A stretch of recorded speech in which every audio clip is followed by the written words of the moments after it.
Assalamu alaikum, hello and welcome to a special transmission for ICC T20 World Cup 2026 and the nightmare for Australia is over. एक ऐसा match जो कि किसी के भी हक में नहीं गया, लेकिन उसकी जीत जिम्बाब्वे को मिली क्योंकि वो 1 पॉइंट के साथ सुपर 8 के लिए क्वालिफाई कर गए। हु वुड हैव थॉट कि सुपर 8 में जिम्बाब्वे पहुंचेगा। जिम्बाब्वे ने बड़ी बेहतरीन क्रिकेट खेली जिसकी वजह से उन्होंने ऑस्ट्रेलिया और आयरलैंड को इस वर्ल्ड कप की दौड़ से बाहर कर दिया है। तो ऑब्वियसली अब आपके सामने सारी चीज़ें क्लियर हो गई हैं। कुछ लाइव मनाजिर आपको स्क्रीन पर दिखा रहे हैं कि आज बारिश की वजह से मैच नहीं हो पाया, काफ़ी देर इंतज़ार किया गया, कवर्स सारे डाले गए, फिर उसके बाद भी ड्रिज़ल चलती रही। जब एम्पायर ने मुआयना किया, मैच रेफरीज ने मुआयना किया, तो उसके बाद ये फ़ैसला हुआ कि अब ये मैच कॉल ऑफ कर दिया गया है। तो अब सिर्फ सुपर 8 में 7 टीमों का तो फैसला हो गया, सिर्फ पाकिस्तान का फैसला बाकी है जो कि कल दोपहर में मैच से पता चलेगा और तमाम 8 टीमों का फाइनल हो जाएगा। मेरे साथ मौजूद है मेरा पैनल, बासित अली, कामरान अकमल। बासित भाई, मज़ा नहीं आता जब गेम ना हो, लेकिन हम यही एक्सपेक्ट कर रहे थे कुछ इसी तरह का होना है और ऑस्ट्रेलिया ने वो काम किया है जो काफ़ी अरसे से पाकिस्तान के साथ चलता रहा है कि ये उससे जीते, वो इससे जीते, वो इससे हारे तो फिर हम आगे जाएंगे। ऐसी टीम नहीं है ऑस्ट्रेलिया, बट T20 और स्पेशली T20 वर्ल्ड कप्स में वो उस तरह की परफॉर्मेंस नहीं देती है जिस तरह से वो वनडे और टेस्ट में मशहूर है। बिल्कुल सही कहा आपने, और थोड़ा सा कसूर इनका अपना भी है। देखें, टीम सिलेक्शन सही नहीं करना, मतलब टीम क्या खिलानी है। जिसने परफॉर्म करा 65-66 रन करे, उसको आपने वाइटल मैच में बाहर कर दिया। असल में इन्होंने जो बोलते ना पावर हिटर पे बहुत डिपेंड करा। अगर इनके इंडिया में मैच होते ना तो शायद इन्हें फेवर मिल जाता। श्रीलंका में पावर हिटर का रोल बहुत मुश्किल नज़र आ रहा है जिस तरह की पिचेस है, और आगे भी मुश्किल नज़र आएगा इस पर, एक्सेप्ट कुछ ग्राउंड पे। ऑस्ट्रेलिया के हवाले से कामरान क्या कहेंगे, और वो गलतियां अगर हम उससे रिलेट करें पाकिस्तान से, एक तो लिमिटेड ऑप्शंस और उस ऑप्शन पे भी सही प्लेयर्स को नहीं खिला रहे। बिल्कुल ऐसे ही है। आप देखें कि जो बेस्ट ऑप्शन आप यूज़ कर सकते हैं वो यूज़ नहीं किया। और ऑनेस्टली बताऊं, जब ऑस्ट्रेलिया जैसी बड़ी टीम टूर्नामेंट से बाहर हो जाती ना, दुख होता है कि यार एक कंपटीशन, एक क्वालिटी ऑफ क्रिकेट आपको नज़र नहीं आएगी। लेकिन क्रेडिट गोज़ टू जिम्बाब्वे, मुबारकबाद। सुपर 8 में क्वालिफाई करना बहुत बड़ी अचीवमेंट है जिम्बाब्वे की क्रिकेट के लिए, पूरी टीम के लिए। अब लेट्स सी कि ऑस्ट्रेलिया कुछ सोचेगा T20 को सीरियसली लेके। जैसे आपने शुरू में बताया, टेस्ट और वनडे में तो अनबिलीवेबल इनकी परफॉर्मेंस है, तो T20 की तरफ भी सोचेंगे कि अपना बिग बैश जब भी होगा, क्या कोई T20 वर्ल्ड कप होगा उससे पहले करवाएंगे या 10-15 दिन पहले ख़त्म करेंगे। और मुझे लग रहा है कि ठीक ठाक लंबा, और गलतियाँ खुद कर रहे हैं। रेंशो को ना खिलाना, श्रीलंका का left arm spinner, leg spinner, और आप लेफ्टी बैट्समैन मिड ऑर्डर बाहर बिठा रहे हो जिसने रन किए, तो फिर खुद गलतियां करेंगे तो फिर मौका तो नहीं ना मिलेगा। सही बात है। शाहिद हाशमी साहब ने भी हमें ज्वाइन कर लिया है कोलंबो से। शाहिद भाई, बारिश ने ये पहला वो मैच है जो पूरी तरह से कॉल ऑफ हो गया। मुझे बताइए कि आप कैसा देख रहे हैं जिम्बाब्वे की परफॉर्मेंस को, और जैसे ऑस्ट्रेलिया बाहर हुआ है।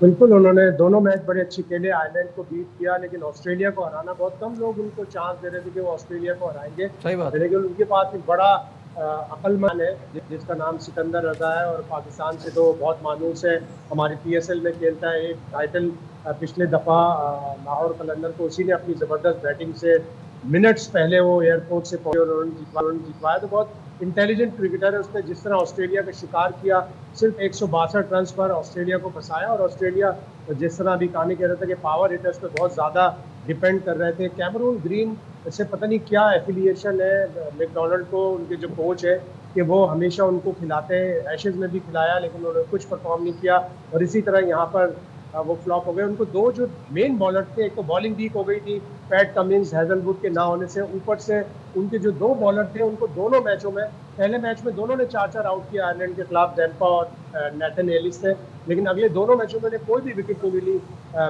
श्रीलंका के मैच में तो पिटाई हुई काफ़ी एडम जैम्पा की। तो ओवरऑल ऑस्ट्रेलिया को अपना देखना पड़ेगा। वो T20 को और T20 वर्ल्ड कप को इतनी अहमियत नहीं देते।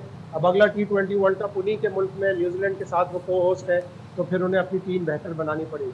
बिल्कुल, उन्हें अपनी टीम बेहतर बनानी पड़ेगी। साथ साथ अब हम आ जाते हैं पाकिस्तान को अपनी टीम के लिए क्या करना है। बासित भाई, क्या करना है? आसानी से मैच जीत जाए या बारिश की दुआ करें? अब फिर वही बात, नमीबिया के खिलाफ तो हम फिर आसानी बारिश से की- जीते ना। तो हमें करना क्या है उस क्या शिकस्त करना से है? यहाँ पे आके? हमारी बातों पे तो कौन सुनता है? हाँ सही बात है। हम तो टॉस के बाद बोल देते हैं गलत फैसला है, तो लोग बोलते हैं कि ये क्या अभी तो शुरू भी नहीं हुआ मैच और ऐसा ऐसा था, तो देख लो क्या हुआ। तो बहुत सारी चीज़ें अभी क्या बोले हैं यार, इनके जो प्रोफेसर है ना माइक हैसन साहब के दिमाग में जो बात बैठेगी वही करेगी। कल ये ना हो कि अबरार को या किसी और को बिठा, उस्मान तारिक को ना बिठा दे। ये तो इस टाइप का बंदा है यार। भाई ठीक है, तो कल बस पाकिस्तान एक वाहिद टीम रह गई है, सुपर 8 में पहुंचने का मिशन है, तब्दीलियां एक्सपेक्ट की जा रही हैं। कल ये नमीबिया मैच डू और डाई की पोजीशन इख्तियार कर गया है। तफसीलात इस रिपोर्ट में देखते हैं। पाकिस्तान ने अब तक 3 मैच खेले, 2 में कामयाबी हासिल की है। पाकिस्तान की परफॉर्मेंस अब तक कैसी है वो आपको दिखाते हैं। टॉप 5 बैटर्स और बॉलर्स पर नज़र डालेंगे और टॉप 5 बैटर्स से शुरू करते हैं। तो साहबजादा फरहान ने 3 मैचेस में बनाए हैं 120 रन, 73 हाईएस्ट है और स्ट्राइक रेट इज़ 157। दूसरे नंबर पर बाबर आजम ने 3 मैचेस में बनाए हैं 66 रन, हाईएस्ट 46 है और 115 का स्ट्राइक रेट है। शादाब ने 3 मैचेस में बनाए हैं 52 रन्स, 30 हाईएस्ट है, 133 का स्ट्राइक रेट है। साइम इनके बाद है 3 मैचेस में 49, 24 हाईएस्ट और 153 का स्ट्राइक रेट। उस्मान ने इस लास्ट मैच में बड़ी ज़बरदस्त परफॉर्मेंस दिखाई थी, 44 की है और यही इनके हाईएस्ट भी है, यही इनका टोटल भी है, 118 का स्ट्राइक रेट है। तो ये है हमारी बैटिंग परफॉर्मेंस। कामरान, बैटिंग के आप टॉप 5 देखते हैं तो आपको अजीब नहीं लग रहा? मुझे पूरी टीम ही बड़ी अजीब बड़ी अजीब लग रही है। इन टॉप 5 को क्या करना है? मुझे तो यही लग रहा है कि जो टॉप 5 में नंबर 1 ना वही ना कल खेले। एक नया सरप्राइज आए, फ़खर ज़मान, नेवर नो, कहने सुनने में आ रहा है कि वो खेल सकता है और लेट्स सी कि ये ऐसा होगा तो एक और ज़्यादती हो जाएगी। जैसे सलमान मिर्ज़ा को पहला मैच खिलाने के जगह नहीं साहिबजादा की बात कर रहे हैं, साहिबजादा की जगह फ़खर खेल सकता है, कहा जा रहा है। कोई इंजरी तो मैं गलत भी हो सकता हूँ शायद। ये तो अभी टीम ये मैनेजमेंट शाहिद भाई से भी पूछते हैं कि वहाँ क्या खबरें चल रही हैं। वहाँ क्या खबरें चल रही, बाकी स्ट्राइक रेट देख लें, परफॉर्मेंस देख लें, अप टू द मार्क नहीं है। जिम्बाब्वे जैसी, इटली जैसी, कनाडा जैसी टीम के बैटर्स ने बड़े बड़े स्कोर कर दिए, तो हमारी टीम से वो नज़र नहीं आए, जान मारते हुए नज़र नहीं आए। लेट्स सी कि कल का जो मैच है उसको उस तरीके के साथ खेले जो हमने सुपर 8 में खेलना है, जिन टीमों के साथ खेलना, उस प्लेइंग साइड के साथ खेले, एक दूसरे को ओब्लाइज करने का ना सोचे। बासित भाई, आप इस बैटिंग को देखते हैं तो आपके जहन में क्या ख्याल आता है? क्या मिसिंग है? क्या इस टॉप 5 में किसको होना चाहिए और क्या चीज़ बेहतर होनी चाहिए? टॉप 5 में आप देखें हमारे टॉप 3 वाले बैटर्स हैं, आगा इसमें नहीं है। सलमान अली आगा जो सबसे अच्छी फॉर्म में था और 3 मैचों में उसने कुछ नहीं किया। बाकी अगर ये 5 नाम आप मुझे दे रहे हैं तो सिर्फ साहबजादा फरहान के अलावा सारे सबके नाम छुपा देने चाहिए। देख के अफसोस हो रहा है, देखने नहीं चाहिए ना, छुपा देना चाहिए। सही बात है। अब टॉप 5 बॉलर्स पर भी नज़र डाल देते हैं। टॉप 5 बॉलर्स में टॉप पे to everybody surprise Saim is on top. 3 matches में 5 विकेटें हैं, 7 की इकोनॉमी है 7.16, 3 for 25 is best bowling figures. और उस्मान तारिक दूसरे नंबर पे हैं जिन्होंने 2 मैचेस में इकोनॉमी 6.3 की, 4 विकेटें, 3 for 27। और फिर सलमान ने एक मैच, क्योंकि बॉलिंग उन्होंने उसी में कराई, 3 विकेटें, 3 for 24। और इसके बाद नवाज 3 मैचेस में 3 विकेटें, 7 की इकोनॉमी, 2 for 36। और अबरार ने 3 मैचेस में 8.2 और 2 for 23। तो ये है बॉलिंग की परफॉर्मेंस। शायद भाई बॉलिंग के हवाले से हमें बताइए, इसमें सबसे बड़ी बात और वही हमारे लिए प्राइमरी कंसर्न है इन आर बॉलिंग के इस लिस्ट में शाहीन शाह अफरीदी का नाम नहीं है और साइम सबसे ऊपर है। ये अजीब सी बात नहीं है पाकिस्तान की टीम के साथ कि जिन्हें रन बनाने चाहिए वो विकेटें ले रहे हैं, जिन्हें विकेटें लेनी चाहिए वो रन बना रहे हैं। शाहीन ने पिछले मैच में 23 रन बनाए, तो वो बैट्समैन बन रहे हैं, साइम बॉलर बन रहा है, साइम ने रन नहीं बनाए। लेकिन आपने मुझसे टीम के बारे में नहीं पूछा जी, अभी अगला सवाल ही यही है। बहरहाल मैं खुद बता देता हूँ कि मुझे लग रहा है मेरा और कामरान का सोर्स एक ही है।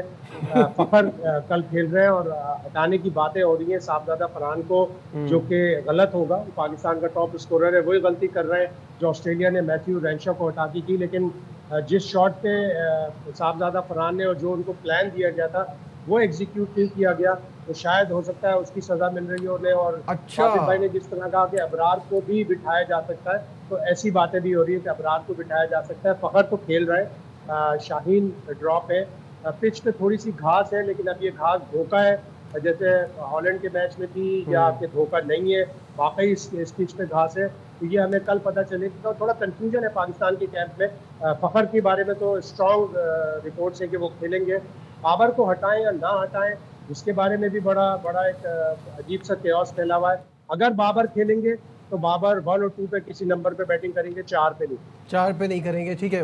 बासित भाई, अभी जो शाहिद भाई ने कहा कि बुरे शॉट की सजा मिलने पे ड्रॉप है, तो फिर तो हमारे लड़के ही नहीं बचते। 11 करना मुश्किल है अगर सजा की बेस पे टीम बन रही है। तो टॉप स्कोरर जो है अभी तक सजा उसको मिलने जा रही है। सबसे अच्छी बॉल पे तो बाबर आउट हुआ है ना। अगर ये अहमक लोग, मैं तो सीधा बोलता हूँ, अहमक लोग अगर साहबजादा को बिठाएंगे ना, तो मेरा ख्याल है कि बहुत बड़ा बम फटेगा इनकी जॉब्स पे। जो मुझे न्यूज़ मिली है, साहबजादा खेल रहा है। बस अब देखते हैं क्या होता है, क्योंकि ये तो मुझे बॉलिंग तो का लगता है आपने वो बताया, एक पर्चियां बनाते हैं नामों की और उसमें से निकाल लेते हैं, क्योंकि सजा पे तो मैं नहीं समझता कि हो नहीं आपकी सकता यार, कैसे होगा? इतनी तो बुरी परफॉर्मेंस 120 रन सबसे ज्यादा है उसके। और स्ट्राइक रेट देखिए 157 का। सबसे बड़े। अब बॉलिंग की बॉलिंग की आप बात कर रहे हैं, जिसने एक मैच में 3 आउट करे, उसका तीसरे नंबर पे नाम आ रहा है। वो टीम से पहले मैच से बाहर है। उसने क्या खराब बॉलों पे आउट करे? वो बाहर है। अगर परफॉर्मेंस बेस है तो मेरा ख्याल है फिर कोच इस आवाम को बेवकूफ बना रहा है माइक हसन भाई। चाहे आप फाइनल जीत जाओ, मेरा स्टेटमेंट चेंज नहीं होगा। मेरे ख्याल से माइक हसन की पूरी टीम बेवकूफ बना हाँ, पूरी टीम, सॉरी एक बंदे का नाम सही बात पूरी टीम बना रही है। और मोहसिन नकवी साहब को इनसे पूछना चाहिए यार, दिस इज टू मच। मैं कहता हूँ अगर चेयरमैन साहब अगर चाहे ना, जो कल मैंने 2 दिन पहले बात की है कि डोमेस्टिक क्रिकेट से ही मना कर दिया, इस डिसीजन पे सैक कर देना चाहिए उस बंदों को जो वो मना कर रहे हैं प्लेयरों को डोमेस्टिक क्रिकेट नहीं खेलनी। आई डोंट नो वो किस टाइम उन्होंने कहा, किसको कहा, ये तो शायद भाई बेहतर बता सकते हैं। लेकिन जो बॉलिंग के आपने स्टैट्स दिखाए हैं, इसमें शदाब नहीं है। आप ये देखें, मेन उसकी जॉब बॉलिंग है और बैटिंग में साइम नहीं है, सलमान अली आगा नहीं है। तो साइम है चौथे नंबर पे, साइम चौथे नंबर पे है। लेकिन आप देखें ना, उसको किस नंबर पे होना चाहिए? टॉप ऑर्डर है ना, टॉप 2 में होना चाहिए। टॉप 2 में होना चाहिए। उसके बाद बॉलिंग में नंबर 1 साइम, शदाब नहीं है, और सलमान तीसरे नंबर पे, शाहीन नहीं है। देखिए ये तो नज़र आ रहा है ना कि 10 में से 1 में करो, बाकी 9 जाने दो, उसकी तरफ ध्यान नहीं देना, वो एक की तरफ ध्यान देना अगले एक साथ। जब आप ऐसी सोच के साथ क्रिकेट चलाएंगे ना, तो ऐसे पैचेस में ही परफॉर्मेंस नजर आएगी। आपने ब्रेक पे तो नहीं जाना? नहीं अभी नहीं। मेरा एक सवाल है, दुनिया की जो जितने भी ये टीमें आई हुई हैं एसोसिएट मेंबरान के अलावा, कोई ऐसा ऑलराउंडर है, बॉलिंग ऑलराउंडर जो ओपनिंग करता हो? शाहिद साहब आपकी मेमोरी में आ रहा है इस वक्त? तो कोई ऐसा नहीं है, बहुत ज्यादा नहीं है। यान फ्राइलिंग जो नामीबिया से खेल रहा है, वो कह रहे हैं एसोसिएट के अलावा मार्क वो अभी हिस्ट्री में तो बहुत है भाई। इस टीम में अभी इस वक्त करंट T20 वर्ल्ड कप में एसोसिएट के अलावा तो ऐसा कोई भी नहीं है मेरे ख्याल में। कोई भी नहीं है? तो फिर सबके साथ आप तजर्बे कर रहे हैं, ओपनर को 5 नंबर 4 नंबर, तो why not Saim Ayub? 61 why not Saim Ayub? आप वेकअप कॉल तो दें, बताएं तो सही भाई आपकी जॉब क्या है। तो ज़्यादा वो बैटिंग पे भी ध्यान दे पाएगा ना, उसको टाइम मिल जाएगा। जाता है बॉलिंग करता है, पैड करके बैटिंग करने चला जाता है। मेरा ये कहने का मतलब है, ये इतने होशियार हैं ये लोग। अगर देखा जाए, अगर आपने सही टीम बनानी है तो मेरे ख्याल से साहिबजादा को, जैसे मैंने बात की, शाहिद भाई ने भी तस्दीक कर दी, मेरा नहीं ख्याल कि ये बहुत बड़ी ज्यादती होगी। मुझे तो यही समझ अगर ऐसे करना है तो पूरी टीम बैन हो जाएगी और पूरी टीम की रिप्लेसमेंट मंगवानी पड़ेगी। शाहिद साहब मुझे ये बताइए, ये तो वो उस चीज़ का इलाज ढूंढ रहे हैं जहाँ कोई बीमारी है ही नहीं, ये वो प्रॉब्लम फिक्स करने की कोशिश कर रहे हैं जो प्रॉब्लम है ही नहीं। मुझे भी हैरानी होगी अगर साहबजादा को ड्रॉप किया गया और उसकी वजह ये हुई। हम गलत भी हो सकते हैं, जाहिर है, हमारे सोर्स हमें बताते हैं तो हम उसी बुनियाद पर एक बात करते हैं, और डबल चेक भी हो गया कामरान के जरिए। साहबजादा फरहान ये भी हो सकता है कि अगर वो खेले तो ऊपर ना खेले, फरहान अपना फखर जमान और बाबर ओपन कर लें, साइम भी थोड़ा नीचे आ जाए। अजीब सा क्योस सा है। अगर इस तरह की नई नई चीज़ें करेंगे, कल का मैच जीतना ज़रूरी है। तो आपने जब पहले इतनी तब्दीलियाँ नहीं की तो आप उसी स्ट्रेटजी के साथ जाओ। नमीबिया इतनी कोई स्ट्रॉन्ग टीम नहीं है, अपने तीनों मैच हारी भी है, तो आपको सुकून से बगैर केओस के, बगैर प्रेशर ये मैच खेलना है और जीतना है, ताकि आप सुपर 8 पे तो किसी तरह पहुंचे। मतलब this team is become a joke कि किसको माइक ऊपर नहीं हैसन चल तो रहा तो नीचे आ एक्सपेरिमेंट जाओ, करता ही नीचे नहीं नहीं है, चल चेंज रहा तो करता ही ऊपर आ नहीं है जाओ। ज्यादा। नहीं, चेंज तो एक ही करेगा, ऊपर नहीं, नीचे इतना करेगा नहीं कि करेगा यार, कैसे करेगा? क्या हो गया आपको? मैं वैसे कुछ ज्यादा ही बात हो रही, जो होने दे टॉस, कल पता चल जाएगा। ठीक है, हमें दुख हो रहा है ये वक्ती इन्होंने तौर पे। मतलब मुझे इन्होंने तो हैरत हो रही है। हम अरे गलत भी हो नजीब सकते मियां हैं, इन्होंने हम गलत शोशा भी- छोड़ा है, हम गलत सही भी हो है? सकते हैं। हाँ। इन्होंने शोशा छोड़ा है मीडिया में, जो इनके वो है ना क्या अपना, चलो वो नहीं बोलता जुमला, फिर लोग बुरा मान जाएंगे। इन्होंने शोशा छोड़ा है, नहीं, मैं आप सही बता रहा हूँ ना आपको। बोलने समझ गए सारे। हाँ, मतलब एक मतलब मुझे समझ नहीं नहीं, आ रहा ना वो कि मैं कह रहा हूँ अभी कि समझ गए अरे हैं ये साहबजादा चीज़। फरहान को कैसे भाग कर देंगे? चले वो देखते हैं, वो तो वक्त लेकिन बता देगा। दूसरा लेकिन जो है इब्रार का, जो शायद भाई बता रहे हैं, ये भी एक सरप्राइज अबरार को भी बिठाने की बातें हो रही है। अबरार हाँ, को वो भी बाहर बिठाने है। की बात है। उसकी भी बिठाने की हाँ। बातें चल रही हैं कि वो बाहर है। मतलब ये इनकी सोच पता है क्या है? नाफे को लाएं, हाँ 6 पे शदाब था ना, नाफे 6 पे खेले, 7 पे शदाब, 8 पे नवाज, 9 पे फ़हीम अशरफ, 10 पे मिर्जा और 11 पे अपना शाहीन, उस्मान तारिक उस्मान तारिक, शाहीन को बिठा देना। जी, और फ़हीम अशरफ वही है, और एसएससी पे मैच है। मुझे तो बिल्कुल कौन है हेड कोच? कहाँ का है? न्यूजीलैंड। आधा तीतर आधा बटेर। पर तो आधा तीतर आधा बटेर में हम मारे जा रहे हैं ना। अब देखें ना, टीम आपके सामने इंडिया के खिलाफ कैसा है। अगर आपने ये टीम बनानी है तो ठीक है, आपको समझ आती है कि टीम अच्छा परफॉर्म करेगी। सुपर 8 में भी ये टीम खेलेगी, ये सवाल है ना। तो क्या सुपर 8 में क्या यही प्लेइंग साइड के साथ जाएंगे? मेरे ख्याल से ये बेस्ट टाइम है, जो बेस्ट कॉम्बिनेशन इस 15 में बना सकते हैं। अब किसी और ने तो आना नहीं है, तो इसलिए इसी कॉम्बिनेशन, इसी 15 में जो बेस्ट आप बना सकते हैं, आगे न्यूजीलैंड के साथ, श्रीलंका के साथ, इंग्लैंड के साथ जो डील कर सकते हैं। आपको पता है एक मैच प्रेमदासा में, 2 कैंडी में, वहाँ पे आपको स्पिन इतनी ऑप्शन नहीं चाहिए वो कैंडी में, वहाँ पे आपको फास्ट बॉलर चाहिए, तो इसलिए आप तीनों फास्ट बॉलर डालें अंदर। माइक हैसन की सोच बताऊं, आप हमसे सवाल करें ना, हम 2 आदमी, एक उधर श्रीलंका में 3 हो गए, तो माइक हैसन चाहता है तीनों से सवाल भी कर लूं और कैमरामैन से भी सवाल कर लूं, काम इनसे भी ले लूं। ये है उसकी सोच। शायद 10 भाई रन ये- वो कर दे, 5 रन वो कर दे। शायद भाई एक चीज मुझे बताइए कि ऐसा लग रहा है कि हम सिर्फ अब नमीबिया के मैच का सोच रहे हैं। आगे का क्या प्लान है हमारा? जब हम बड़ी टीमों से सुपर 8 में मिलेंगे तो इस तरह के फैसले करके तो आगे नहीं बढ़ सकते। देखिए, जब सुपर 8 का मरहला आएगा फिर सुपर 8 की बात करेंगे। अंग्रेज अक्सर बोलता है, I am thinking of the next match, match by match we will be thinking, we will be planning about our strategy. आज उस्मान तारिक आए थे प्रेस कॉन्फ्रेंस में, और उससे पहले हमने देखा कि प्रैक्टिस सेशन में कोई 40 मिनट तक माइक हैसन और सलमान आगा बातें करते रहे। पीछे जहाँ पे प्रैक्टिस होती है, बैटिंग होती है, वहाँ पे सलमान और माइक हैसन बेंच पे बैठे हुए थे, काफ़ी देर तक डिस्कस करते रहे। नाफे ने भी अच्छी खासी ठीक ठाक बैटिंग की, नसीम शाह ने और सलमान मिर्जा ने काफ़ी देर तक बॉलिंग की, शाहीन ने भी 2.5-3 के करीब ओवर कराए। थोड़ा सा उनके चलने में लग रहा था कि जैसे कोई उनकी घुटने में फिर तकलीफ है, या अगर ना हो तो ज़्यादा अच्छा है। तो घुटने की तकलीफ होगी तो ज़्यादा फिर एक रीज़न मिल जाएगा कि उनको बिठाने का। और साथ ही साथ जिस तरह के केओस है, अब सोच रहे हैं सारी सब चीज़ें, तो जब पहला मैच निकल जाएगा ये नमीबिया का, उसके बाद सोचेंगे फिर सुपर 8 की। फकर ने तो सबसे लास्ट में बैटिंग करी है आज। फकर ने तो सबसे लास्ट में बैटिंग करी है। कल पहले करेगा। कुछ भी हो सकता है। यहाँ लेते हैं एक छोटा सा ब्रेक, कहीं में भी राइट बैक।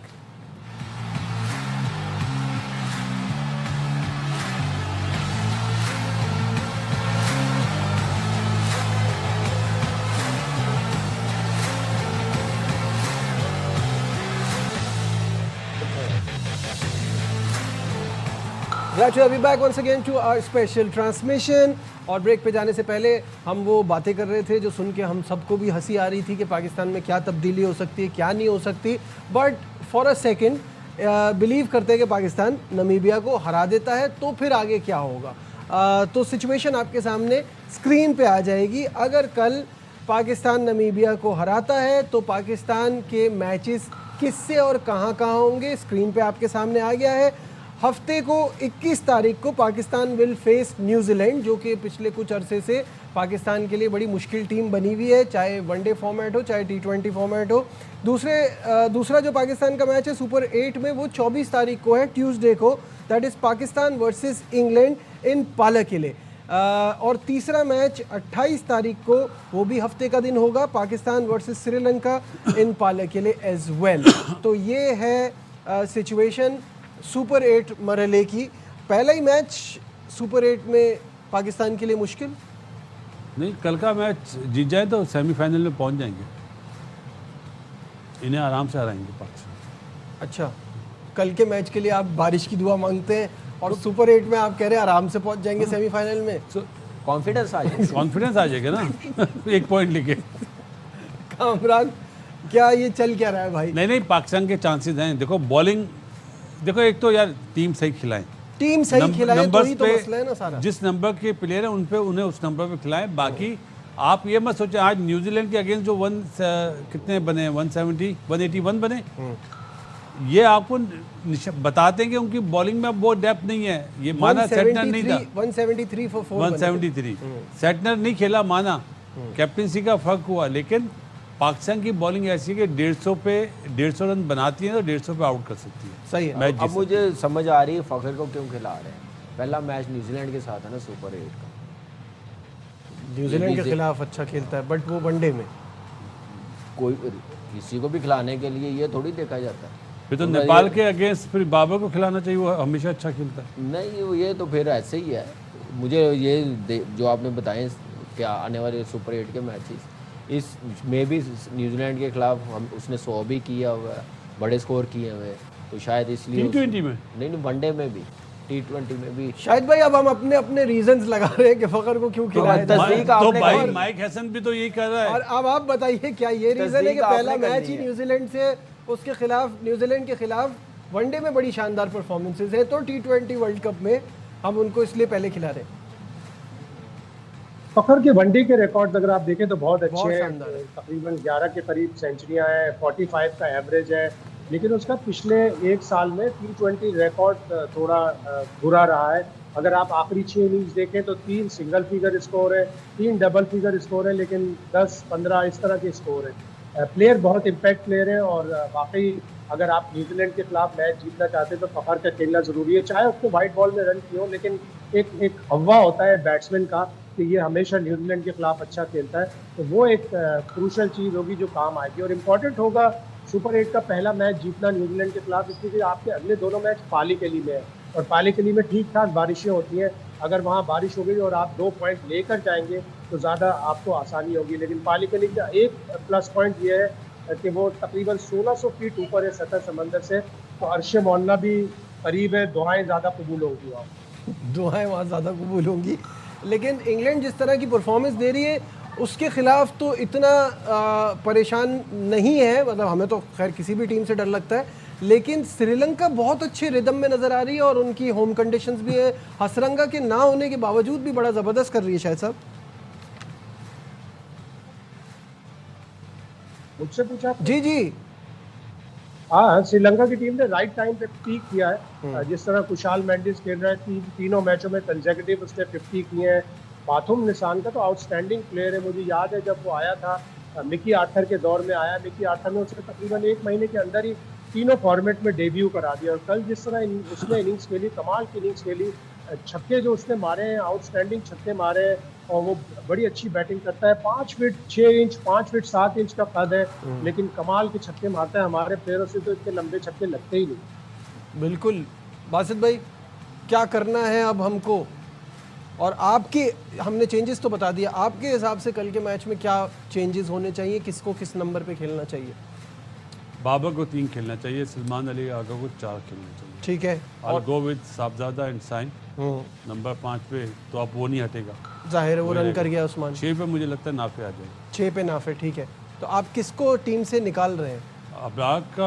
अबरार नहीं खेलेगा और शाहिन आफरीदी नहीं खेलेगा। अबरार और शाहीन की जगह आपने नाफे को टीम में रखा है और सलमान मिर्जा को टीम में रखा है। एक चीज़ और हो सकती है, अगर आप नाफे को खिला रहे हैं ना, तो फ़हीम अशरफ की जगह फिर आप नसीम शाह को खिलाएं। ओके, सही है। क्योंकि आपको एसएससी में है ना बॉल यहाँ पे निकलता भी है, सीम भी करता है। कामरान यार देखिए, आपको अगर आप देख वर्ल्ड कप शुरू होने से पहले श्रीलंका ऑस्ट्रेलिया के साथ सीरीज़ थी ना, क्या सोच के सीरीज़ खेली थी कि हम उस कंडीशन के साथ जा रहे हैं जो हम लोगों ने वर्ल्ड कप में खेली। तो आपके पास ये भी एक क्या ना मैच है कल वाला जो सुपर 8 को डिपेंड करेगा कि वहाँ पे क्या खेलना, प्लेइंग साइड क्या होनी चाहिए, किस इंटेंट के साथ खेलना है, क्योंकि न्यूजीलैंड की टीम हल्की तो है नहीं है, वो टॉप की टीम है। फिर आपको पता है कि काफ़ी अरसे से इसी कंडीशन में वो खेलते हुए आ रहे हैं, सीरीज़ खेले वर्ल्ड कप और बड़ी टॉप क्लास परफॉर्मेंस भी दिखा रहे हैं। तो उस हिसाब से इंग्लैंड जो टीम मुझे अपने ग्रुप में थोड़ी सी वीक लगी है, बॉलिंग वाइज भी बैटिंग वाइज भी, उनसे हम लोग टफ जीत सकते हैं, लेकिन उनमें उससे पहले न्यूजीलैंड से पहला मैच जीतना बड़ा ज़रूरी होगा। तो वो आप बेस्ट प्लेइंग साइड बनाएंगे तो आपके लिए बेहतर होगा। मैं हूँ, नाफे 6 पे आएगा, 7 पे नसीम शाह, 8 पे शाहीन, 9 पे आपके पास आएगा क्या नाम है इब्रार आएगा, और क्या नाम है सलमान मिर्ज़ा और उस्मान तारिक। मैं कोई ऑलराउंडर के साथ नहीं जाऊंगा क्योंकि इतनी लंबी बैटिंग लाइन अब बॉलिंग आधा तीतर आधा बटेर मैं अफोर्ड नहीं कर सकता, क्योंकि अगर टॉप टीमों के साथ है। तो मुझे लास्ट मैच पे पता चल गया कि आपने एक बॉलर फास्ट बॉलर खिलाया, उसको भी अंडर प्रेशर कर दिया, तो आपको ये 3 फास्ट बॉलर्स के साथ जाना पड़ेगा, क्योंकि कैंडी में आपको पता है कि वहाँ पे स्पिनर्स इतने काम नहीं आएंगे, हाई स्कोरिंग मैच होगा। वहाँ पे स्पिनर्स उस्मान तारिक हमारे पास है, इब्रार है, ये कर सकते हैं, साइम अयूब कर सकता है 4 ओवर। तो आपके पास फास्ट बॉलिंग का भी थ्रेट होना चाहिए 3 पे। नहीं, सलमान अली आगा बॉलिंग के लिए बॉलिंग करता है ना, वो मैं कह रहा हूँ। अच्छा बासित भाई, एक और प्रॉब्लम जो मैं एक पहले तो, कामी से हाथ मिला, हाँ, किस बात पे पहले ये हमें भी T20 में 6 बैट्समैन से खेल रहा। तो 7वां नसीम है ना, तो वो भी उतने ही रन कर लेता है, 15-20 ही करने होते हैं ना 7वें 8वें नंबर ने। शाहीन ने भी इतने ही कर लेता है। तो ऑलराउंडर आपके पास वो बैटिंग में फॉर्म है ना, उनकी मेरी उनकी अपनी, मैंने तो ये नहीं बोला, मैंने तो हाथ मिलाया यार। नहीं नहीं, ये तो आप बोल रहे नहीं, उनकी मर्जी, उनकी मैंने खिला के देख लिया ना ऑलराउंडर। मुझे इंपॉर्टेंट मैच बड़ी टीम के खिलाफ वो परफॉर्मेंस नहीं आई, तो मैं अगर किसी बड़ी टीम को अंडर प्रेशर करूंगा, उनको थ्रेट रहूंगा कि एक फास्ट बॉलर खेल रहा है तो बाकियों को मैं मार लूंगा, तो मैं वो तो नहीं ना रहने दूंगा दूसरी टीम तो हम पहले ले चुके हैं ना। माइक हैसन में इतना दम नहीं है। नहीं, वो तो अपने एनालिसिस बता रहे हैं ना, वो तो माइक हैसन जहाँ तक टीम को ले आए हैं वो तो ले आए हैं। जिसको मर्जी खिलाएं, वहाँ राणा टूंगा भी रहता है, उसको बुला के खिला ले। नहीं, मुझे क्या इशू हो नहीं सकता ना, नाम नहीं है ना। नहीं वैसे मैं कह रहा राणा हूं, टूंगा का 15 में नाम नहीं है। नहीं अच्छा, जो भी कुछ हो सके कर सकता है। अच्छा बासित भाई, एक तो टीम सही खिलाना है, दूसरा उसके बाद कॉमन सेंस का इस्तेमाल, फैसले तो ठीक करें। अरे यार, अभी बेकार बात है, अभी इन लोगों में जितनी एबिलिटी है उतना ही करेंगे ना। इनमें है क्या, किस बेस पे इन्हें लगाया हुआ है पूरी मैनेजमेंट को, पूरी मैनेजमेंट। तो हम इन पर क्यों अपने अल्फाज ज़ाया करें यार। जो टॉस जीत के पहले बॉलिंग कर लें अहमक लोग, मैं क्या बोलूँ इन्हें यार। शायद भाई इन्हें पाकिस्तान की थोड़ी फिक्र है, इन्हें तो अपनी जॉब्स की फिक्र है। शायद भाई कल हम वो देख रहे थे आफ्टर मैच, जो कोच ने कहा माइक हैसन ने, तो उन्होंने बीच में एक जुमला कहा कि दोनों कप्तान यही करते जो हमने किया। तो सूर्या कुमार यादव तो कह चुके थे कि उन्होंने बैटिंग करनी है, तो वो अपनी बात को जस्टिफाई करने के लिए कुछ भी बोल रहे थे। उन्होंने शायद सुना नहीं कि सूर्या कुमार यादव ने टॉस में क्या कहा। उसने क्लियरली ये कहा था कि मैं भी बैटिंग करना चाहता हूँ। और अच्छे कप्तान, जो शातिर कप्तान होते हैं, वो सामने वाले कप्तान पे प्रेशर डालने के लिए भी ये बोल सकते हैं, यार मैं तो चाह रहा था वैसे ही बैटिंग करना है, इसने मुझे बैटिंग दे दी, ताकि सामने वाला कप्तान गेस करता रहे, सोचता रहे कि यार यही मैंने गलती तो नहीं कर दी। पूरे 20 ओवर तक उसे यही खदशा रहे, यार मुझसे गलत डिसीजन हो गया। तो कायद आज़म रहमतुल्लाह अलैह का एक बड़ा मशहूर कॉल है, if I take a wrong decision, I make it right.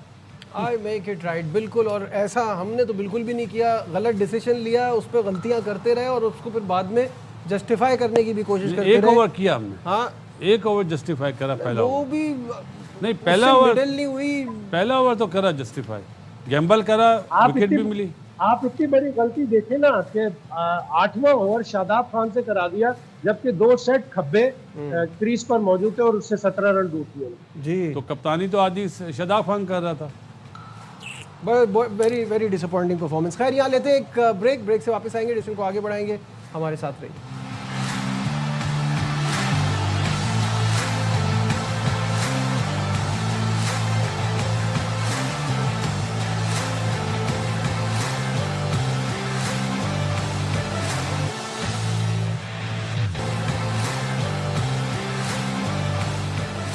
Glad to be back once again to a special transmission। और ब्रेक पे जाने से पहले हम पाकिस्तान टीम के हवाले से बात कर रहे थे कि क्या टीम खिलानी चाहिए, ये सोच के कि नामीबिया के खिलाफ मैच है और आगे की आपकी क्या प्लानिंग होनी चाहिए, उस पर हम दोबारा आएंगे। लेकिन पहले आपको बताएं कि वर्ल्ड कप के बाद पाकिस्तान और बांग्लादेश के दरमियान वनडे सीरीज़ होगी।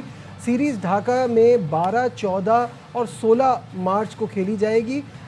PSL के बाद टेस्ट सीरीज़ मई में होगी। शाहिद भाई, इस बारे में भी अपडेट कीजिएगा, ये बांग्लादेश के खिलाफ हमारी वनडे सीरीज़।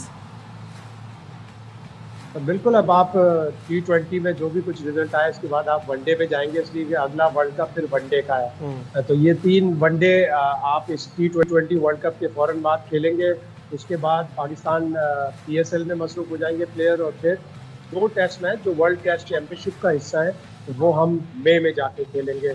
तो पाकिस्तान की टीम फिर इस वर्ल्ड कप के बाद अपने फुल फॉर्म में आ जाएगी। वेस्ट इंडीज़ हमें जाना है टेस्ट मैच खेलने के लिए, इंग्लैंड हमें जाना है टेस्ट मैच खेलने के लिए, फिर हमारी नज़रें अब वर्ल्ड टेस्ट चैम्पियनशिप की तरफ चली जाएंगी। अच्छा, अब उसके बाद हम वर्ल्ड टेस्ट चैम्पियनशिप में फैंस को डिसअपॉइंट करेंगे, क्योंकि ये वाला काम तो कुछ लग नहीं रहा है इस वक्त जैसी हमारी हालत है। नहीं, अभी ऐसी बात नहीं नजीब। देखो, आज न्यूजीलैंड ने एक मुझे चीज़ सिखाई कि बड़े नाम की टीम है, बड़ी टीम है, चैम्पियंस ट्रॉफी का फाइनल भी खेली, लेकिन एक लड़का भी ना अगर टिक जाए, अच्छा खेले, तो वो अंडर प्रेशर कर सकता है। अब इसी तरह बॉलर का है, हमारा बॉलर अगर कॉम्बिनेशन बनता है तो श्रीलंका में हमारे बॉलर्स को आउट करने चाहिए, स्पेशली 24-24 रन देके, 40 रन देके नहीं ना, जाहिर है 40 रन अगर हमारे स्पिनर या हमारे बॉलर्स दे रहे हैं तो इसका मतलब हमारे बॉलिंग का क्वालिटी। कामरान, अभी कहा ना एक लड़का भी मैच लेके जा सकता है। ऑब्वियसली आपको T20 में तो 1-2 अच्छी परफॉर्मेंसेज, एक बड़े 70 रन और वो गेम में ले आते हैं और गेम जिता भी देते हैं। लेकिन इस वक्त इस टीम की फॉर्म देख के, जो कि कुछ दिन पहले तक बहुत अच्छी थी, राइट नाउ ऐसा लग रहा है कि पैनिक सेट इन हुआ है। क्योंकि ठीक है, आपका मेंटल ब्लॉक लगता है इंडिया के खिलाफ, ये आप नेदरलैंड के खिलाफ भी परेशान रहे, वो मैच भी आप हारे हुए थे अगर वो कैच हो जाता तो। जी, सारा कुछ आप देखें कि इंडिया ने एक्सपोज कर दिया हमें। जो एक कॉन्फिडेंस लेके हम लोग गए हुए थे ना, वो सारा वो बैड क्रिकेट की वजह से एक्सपोज हो गया, बैड प्लेइंग साइड बनाने की वजह से, बैड डिसीजन लेने की वजह से। आप देखें वो सारी चीज़ें, गेम प्लान कोई नज़र नहीं आया। तो जो बड़ी टीमें होती ना, बड़ा होमवर्क करके आती हैं। इंडिया ठीक है, उन्होंने पहले बैटिंग करनी थी, उन्होंने देखा हमारा पहला नीदरलैंड वाला मैच कि ये चेज़ करते हुए कितने घबरा रहे हैं। फिर उन्होंने अपना भी देखा होगा कि हमने पहले बैटिंग करते हुए अच्छे रन, लेकिन उन्होंने कमबैक किया दूसरे मैच में, बड़े रन्स किए, अपने आप को यूज टू किया। तो ये टीमें करती हैं। तो T20 की खूबसूरती यही है यार कि आप राइट टाइम पे राइट डिसीजन लें, प्लेइंग साइड कंडीशन के मुताबिक बनाए, ओपोनेंट के मुताबिक बनाए, उनमें क्या वीकनेस है, प्लस पॉइंट क्या है, उसके बाद आप अच्छा खेलें, अच्छी गेम अवेयरनेस नज़र आए तो आप जीतते हैं। चाहे आप 130 करें, चाहे आप 175 करें। 175 भी गेम से बाहर करने वाला नहीं था। आप अपनी शॉट सिलेक्शन देखें, सिर्फ एक को हम लोग कह रहे हैं एक लेके जितवाए। जब तक 6 बैट्समैन आपके स्पेशलिस्ट होंगे, उन पर रिस्पॉन्सिबिलिटी होगी। जब आप 10वें नंबर तक बैटिंग रखेंगे तो कोई ना कोई बैट्समैन ये सोचेगा यार मैं गया तो बाबर आ जाएगा, बाबर गया तो शादाब आ जाएगा, उस्मान आ जाएगा। ये चीज़ें जब आएंगी तो फिर टीम कभी परफॉर्म नहीं कर सकेगी। टीम में वही कामयाब होती है जिनके पास स्पेशलिस्ट बैट्समैन है। तो ये T20 आजकल की ये, या आपके पास हार्दिक पांड्या जैसा ऑलराउंडर हो तो फिर आप वैसी फॉर्म हो के पूरे 4 ओवर भी करें और आपको मैच जितवा के भी दे। तो ऐसे तो नहीं हमारे पास ऑलराउंडर। आपके सामने बड़ी टीम आई है तो कैसे एक्सपोज हो गए हम। सही बात है नजीब, आपको ना वेकअप कॉल मिली थी नेदरलैंड से, आपने उस वेकअप कॉल का पता क्या करा? जिसने सबसे अच्छे बॉल करे उसको बाहर कर दिया। सही बात है। क्यों? बड़ा नाम नहीं था, सीधी बात है, बड़ा नाम नहीं था, छोटा बच्चा है। अभी छोटा बच्चा ज़्यादा जान मारेगा बनिस्बत सीनियर के यार। वो तो बासित भाई, मैं एक बात ऐड कर दूं, मोहम्मद आमिर गया ना, सरप्राइज पैकेज था, जूनियर था ना सबसे ज़्यादा। टीम में सुहेल तनवीर भी था, राव इफ्तिखार भी था, यासर भी था, लेकिन कप्तान ने देखा कि नहीं, चीफ सेलेक्टर ने देखा, डाला टीम में, पूरा चांस दिया हमें। यूनुस भाई तो उसने फिर हमें वो मैच वर्ल्ड कप भी जीते, परफॉर्मेंस भी करे, स्किल भी बहुत आला थी ना, ऐसा तो नहीं है। अच्छा है, सलमान की स्किल इतनी बुरी नहीं है, जो उसकी फ्लोर वन है ना। बात कहने का मतलब ये है कि उस वक्त ना सिर्फ पाकिस्तान को देखते थे कि टीम का कॉम्बिनेशन देखते थे, नाम को नहीं देखते थे। तो यहाँ पे इस टाइम ना जो चलता हुआ आ रहा है ना उसको देखा जाता है पाकिस्तान, और टीम को बाद में देखा जाता है। हाँ, ये बिल्कुल सही बात है। ये वो बात है जो आवाम को सुननी चाहिए, समझनी चाहिए, लेकिन माइक हैसन नहीं समझ रहा। शाहिद भाई से पूछते हैं। शाहिद भाई, मुझे ये बताएं, इतना आपने मैचेस पाकिस्तान के कवर किए हैं, इतना दुनिया में हर जगह जाके आपने इवेंट्स में भी ये सब कुछ देखा है, इनके फैसले आपको कभी समझ में आते हैं? कभी क्या डिसीशंस होते हैं, कभी क्या डिसीशंस होते हैं, और फिर उसके बाद ये अपनी गलतियों से सीखते भी नहीं हैं? न सिर्फ अपनी गलतियों से नहीं सीखते बल्कि आए बाएं शाएं मारते। सवाल पूछो चना, जवाब देते हैं गंदुम। सवाल पूछो पूरब, जवाब देते हैं पश्चिम। तो बिल्कुल अजीब ही तरह की एक वो है। अब यही एक मिसाल थी कि सूर्य कुमार ने कहा कि मैं भी बैटिंग करना चाहता हूँ, उसने प्रेस कॉन्फ्रेंस में कह दिया कि दोनों कप्तान पहले बॉलिंग करना चाहते थे। तो अजीब ही मेंटालिटी नज़र आ रही है। एशिया कप की सिलेक्शन हो रही थी तो बाबर आजम नहीं था, सबने पूछा भाई बाबर आजम क्यों नहीं है, तो बाबर आजम को पहले एक चांस दिया है, वो बिग बैश में जाए, वहाँ रन बनाए, और बिग बैश में जाकर फिर रन बनाएगा तो हम उसे टीम में ले लेंगे। उससे पहले टीम में ले लिया। फिर जब भी पूछा तो नहीं मैंने आउटसाइड नॉइस पे नहीं लिया, मैंने तो उस पर लिया है। जब आया था कोच बनने तो उसने कहा कि मैं किसी को रेपुटेशन पे और पुरानी पास उस पर स्टैंडिंग पे कि वो ग्रेट प्लेयर है कभी सिलेक्ट नहीं करूंगा। वही हो रहा है सारा सब कुछ। तो फिर उसके बाद आखिर क्या बच जाता है? आपने अगर बोल्ड डिसीजन लेना था तो आपने मां सदाकत को डालते। आप कहते नहीं कि बाबर आजम मेरी स्कीम ऑफ थिंग्स में नहीं है। आज आपने 2-3 यंगस्टर को डाला होता। नाफे को जब डाला है तो नाफे को खिलाए ना, किस लिए लेके आए? सलमान मिर्जा के साथ आपने इतनी बड़ी ज्यादती की, उसने इतनी अच्छी बॉलिंग की, और वो इंडिया के मैच में आपके लिए अननोन एक वो क्वांटिटी था जिसको इंडिया ने पहले कभी नहीं खेला। बिल्कुल सही बात है। कहाँ गया मैचअप? कोई मैचअप नहीं है। बड़ी बातें करते थे ना कि मैचअप है तो हम इसको ओवर नहीं, अपना नवाज को एक ओवर दिया है ट्राई नेशन में मैचअप की वजह से। अब कहाँ गया मैचअप को तो मैं मानता भी ये इतनी वर्स्ट सिचुएशन के हिसाब से होती है। उस्मान तारिक के साथ जो करे ना आफ्टर 10 ओवर जो बॉलिंग कराई है, बहुत वर्स्ट डिसीजन है। सलमान अली आगे से मुझे उम्मीद नहीं है जी। आज उस्मान तारिक आए थे प्रेस कॉन्फ्रेंस में, सवाल हुआ लेकिन मना कर दिया गया कि नहीं कि सर ये वाला सवाल ना करें, ये सवाल माइक हैसन से हो चुका है। माइक हैसन ने इसी तरह का बोंगा जवाब दिया था। हाँ बिल्कुल, क्योंकि बात वही है ना, एक तो it's a deadly combination when you have a coach जो अपने डिसीजंस को जस्टिफाई नहीं कर पाता, ऊपर से आपका कप्तान भी उसका किया है। यार मुझे एक बात बताओ, वो बड़े ब्रेव कोच होते हैं, बड़े समझदार होते हैं जो एक्सेप्ट करते हैं हमसे गलतियां, लेकिन फिर उसमें फिर आपका कप्तान भी स्ट्रांग हो ना। जब दोनों ऐसे मिल जाएंगे तो फिर तो कैसे होगा? ये तो कम ही कोई भी होता है एक्सेप्ट करता अपनी गलती। मसला ये है, देखने वाले को पता है, सबको पता है कि वहाँ पे टॉस जीत के क्या करना। टॉस जीतते भी ना तो यही हाल होना था, लेकिन एक प्रेशर तो आता ना, थोड़ा बराबरी का मुकाबला तो होता, हार जाते हैं लेकिन बराबरी प्रेशर तो आते ना। उनके ज़हन में ये होता है यार एशिया कप के फाइनल में हमसे 140 करना है, 147 करना, मुसीबत बनी हुई थी। शायद इतने हो गए तो फिर हम लोगों को स्ट्रगल करनी पड़ेगी। अंडर 19 का मैच था इंडिया से पाकिस्तान का गुजरांवाला में। हारून रशीद साहब चीफ सिलेक्टर भी थे और कोच भी थे। वकार यूनुस से मैं बॉलिंग करा रहा था, मैं कप्तान था, जडेजा खेला था। तो 3 ओवर हुए तो पर्ची आई कि इसको चेंज कर दो। मैंने विकी को बोला 1 ओवर और खेलो। फिर पर्ची आई कि चेंज कर दो, मैंने चेंज नहीं किया। 5 ओवर में उसने आउट कर दिया जडेजा को। तो मैंने ऐसे करा कि यार देखो मेरा फैसला वो हुआ, सदा मुझे दी गई बाद में ना, मेरी छुट्टी कर दी, मतलब चलो कोई बात नहीं।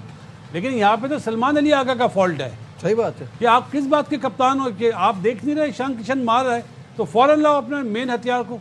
वही शाहिद भाई ने बताया कि ईशान किशन पूरे अपने 70-72 ऑर्डर रन करके चला गया, कसूर नहीं है, सामने ही नहीं किया उस्मान तारिक। माइक हैसन ने प्लान दिया।